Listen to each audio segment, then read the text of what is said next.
네, 안녕하세요. 바이낸스 연구소입니다. 오늘 방송 시작하도록 하겠습니다. 네, 첫 번째 기사입니다. 7만 달러 눈앞, 비트코인 장기 보유 기대감으로 상승세를 보이고 있습니다. 예, 오늘 첫 기사부터 정말 좋은 기사가 나왔습니다. 봅시다. 비트코인 가격을 지금 한번 볼게요. 지금 오늘자 기준으로, 지금 현재 방송시간 기준으로 9,400만 원입니다. 9,400만 원이고 김치 프리미엄이 지금 역푸네요. 한국이 더 비트코인이 쌉니다. 한국이 더 싸요.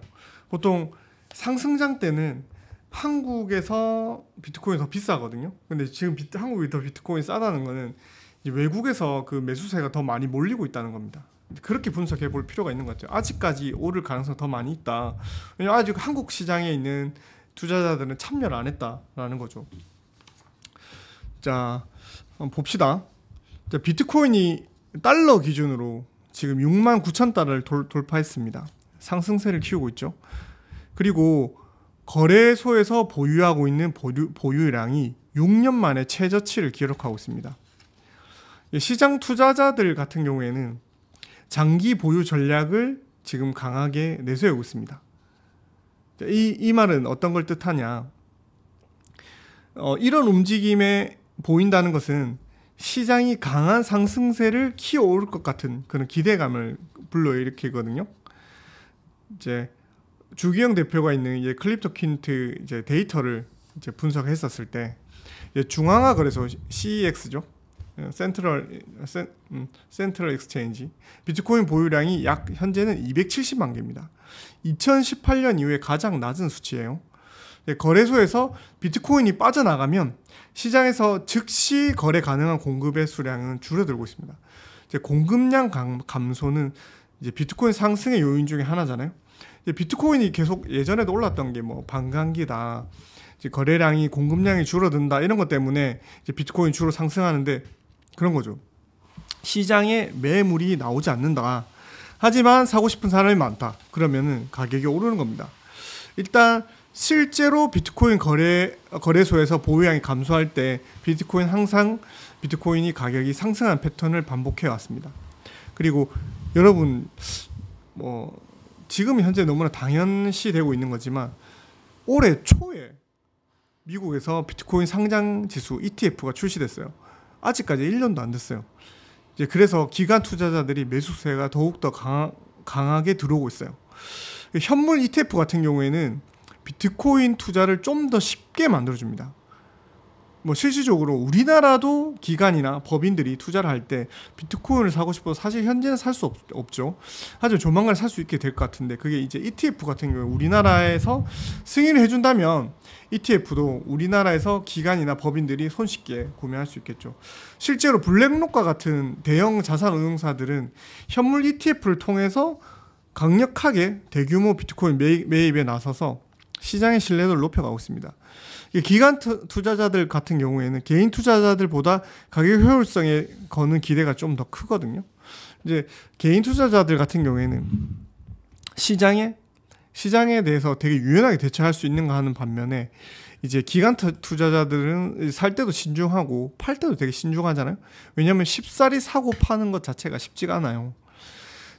이제 왜 이렇게 비트코인이 장기적인 추세로 봤었을 때 이렇게 나오느냐 볼 때, 다음 달에 있죠. 11월 미국 대선이 있습니다. 대선과 같은 정치적 요인도 중요 요인으로 꼽고 있습니다. 공화당과 민주당 후보인 대통령 트럼프랑 해리스의 접전이 지금 계속 이어지고 있잖아요. 그래서 정치적인 불확실성이 커지자 리스크 관리 차원에서 사람들이 비트코인을 장기적으로 보유하려고 있는 경향이 나타나고 있는 거예요. 이제 지금 약간 미국 분위기를 봤었을 때는 지금 약간 되게 접전이거든요.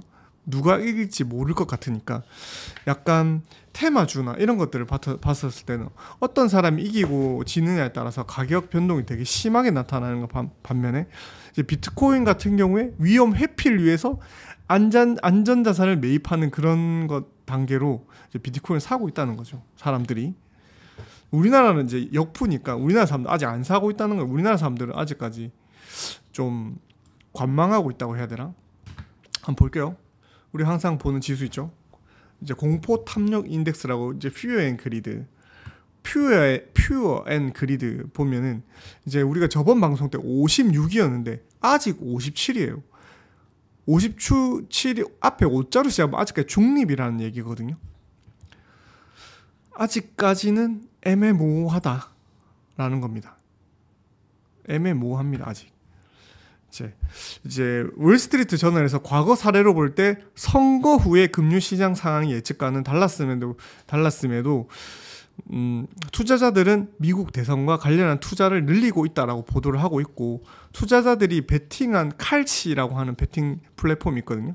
거기서 선거 결과에 대한 직접적 베팅을 하고 있다는 겁니다. 아직까지 어떻게 될지 모르기 때문에 여기에 대해서 베팅을 하고 있다는 겁니다.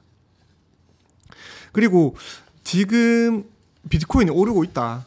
이제 약간 여기에 대해서 나중에 이 세 번째 기사에 우리가 다룰 건데, 일단은 여기까지 얘기하고 다음 기사 넘어가도록 해볼게요. 사실 자 봅시다. 비트코인 시장 점유율 3년 만에 최고치입니다. 이제 비트코인 점유율을 우리가 이제 코인러들은 뭐라고 얘기하면 비트코인 도미넌스라고 하거든요. 비트코인 도미넌스 한번 검색해 볼게요. 비트코인 도미넌스, 이게 비트코인 점유율이라고 하는데, 우리는 비트코인 점유율 한번 봅시다. 지금 현재 비트코인 점유율이 58.42%입니다. 이제 전체 코인의 마켓캡에서 58.42고, 그리고 또 재미난 거는 상위 300개 코인을 우리가 봤었을 때는 상위 300개 코인 안에서는 비트코인 점유율은 65%입니다. 상당히 높은 수준이에요. 근데 사실 우리가 이 방송을 보고 있는 사람들은 비트코인을 많이 소유하고 있는 사람이 그렇게 많지 않을 수도 있어요. 우리나라 같은 경우에는 알트코인 보유량이 높잖아요.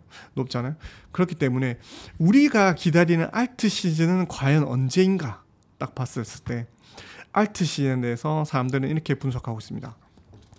자, 인투 더 블록이라는 데이터에 따르면 이제 비트코인은 막대한 투자 유입을 흡수하고 시장을 주도했다. 그래서 이더리움과 다른 알트코인의 점유율을 내어주었고, 그리고 또 어떻게 판단하고 있냐. 알트코인의 시즌의 도래성에 대해서는 약 6개월 정도 보고 있다. 6개월을 한번 카운트 해봅시다. 지금 10월, 11월, 12월, 1, 2, 3. 약 3월 정도쯤 되면은 알트코인의 시즌이 도래하지 않겠냐. 근데 되게 웃긴 건 올해 3월에도 알트 시즌이 왔었습니다. 올해 3월에도 알트코인들이 되게 좋았었고, 우리나라 이제 알트 시장에서는 김치 프리미엄이 이제 이더리움 기준 한 20%까지 올라갔었던 것 같아요. 약 일주일 정도였었는데, 이제 현재로서는 비트코인이 지속적 시장을 주도하고 있습니다. 다시 말해서 이더리움이 지금 약세를 보이고 있습니다. 이더리움은 아직까지 비트코인 비교했을 때 많이 가고 있진 않아요. 이더리움 상승을 기대하는 투자자들에게 불리하게 작용하고 있다. 암호화폐 백망장자 제임스 피켈에 따르면 이더리움이 2024년 비트코인을 능가할 거라는 고위험 베팅을 해서 자기가 4,300만 달러의 손실을 입었습니다. 자, 봅시다. 알트코인의 지수를 만약에 100으로 나타났었을 때 지금 현재 알트코인의 지수 31밖에 안 돼요. 비트코인이 이제 곧 1억 원 가까이 다가가고 있는데, 우리의 알트 시장들은 사실 그렇게 회복되진 않았어요. 알트코인 되게 피를 많이 흘렸잖아요. 그런데 비트코인이 이제 100으로 했었을 때 알트 시장 알리는 그 지수 자체가 75에 크게 못 미치고 있습니다. 한 절반도 안 되죠. 그러니까 느낌상으로 지금보다 알트코인이 한 2배 정도 올라야지 알트코인 시장의 이제 시작이지 않겠나라고 알리는 겁니다. 하지만 일부 분석가들은 알트코인 시장에 더 긍정적 전망을 내세우고 있습니다. 암호화폐 분석가 애쉬 클립토에 따르면 향후 6개월 안에 알트 시즌이 올 거라고 예측하고 있고, 그의 이제 X 계정에서는 비트코인은 단기적 강세를 보이고 30일 이내 11월 말까지요. 8만 달러에서 9만 달러까지의 새로운 가격을 형성할 가능성이 있을 것이다. 자, 그러면 우리나라 가격대로 가격이 어느 정도죠? 약 한 1억 2천에서 1억 3천까지 갈 가능성이 있다는 겁니다. 물론 프리미엄 포함이에요. 예전에도 73,000 정도가 이제 제가 기억하기로는 최고치였는데, 그때 당시에는 그때 우리가 비트코인이 1억 700만 원 정도까지 갔었던 것 같아요. 하지만 그게 프리미엄이 붙어서잖아요. 하지만 프리미엄 없이 9만 달러 정도 가면은 한 1억 2천 정도까지 올라가지 않겠냐라는 겁니다. 예전에 한창 그 이제 BTC 마켓에서 도미넌스가 높았었을 때 도미넌스가 한 75%까지 올라갔었거든요. 그래서 진짜 비트코인 혼자 독주했습니다. 그때가 언제냐? 그때가 이제 코로나 시즌 때였어요. 코로나 시즌 때 비트코인만 올랐다가 나중에는 그 비트코인의 도미넌스를 쫙쫙 다 뿌려주면서 나머지 있는 알트코인들도 같이 상승하게 됐습니다. 그래서 여러분 너무 걱정하지 마시라는 거죠. 이제 알트코인의 시즌도 도래할 거라는 겁니다. 다만 시간 문제다.